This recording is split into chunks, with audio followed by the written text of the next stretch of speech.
Ал черепті алып мен сіздерге затылычный кость, клиновидный кость деп толығымен көрсететін боламын. Міне, затылычный кость деп жатқанымыз міне біздегі крanial сакральный ритм. Осы сүйекті босату арқылы біз толығымен қолымызды қойып аламыз, ыңғайлы етіп, денемізді тіктеп ұстаймыз. Затылыканы босату арқылы мынау бас сүйектің жиектермен, мына жиектермен қосылғандарын босатамыз. Босату барысында клиновидный кость, яғни лобный кость, осы жердегі сүйектердегі бұлшықеттердің тонустары, яғни бағдағы родовая травма, яғни туу босану жарақаты кезіндегі болған травманың барлығын біз осы затылычный костьті босатқан кезде барлық бұзылыстарды ағза өз-өзін реттеуге жұмыс жасай бастайды.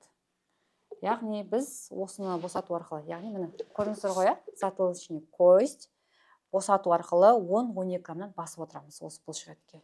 Және де бізде лобный костьті және де затылканы ұстау арқылы осы техниканы екеуін 5 минут, 7 минуттан жасауға болады. Және бұл техника арқылы баланың агрессиясын басуға болады, және де баладағы түнгі ұйқысын жақсартуға болады. Және де қазір гиперактивный балалар өте көп, неврологиялық бұзылысы бар балаларда.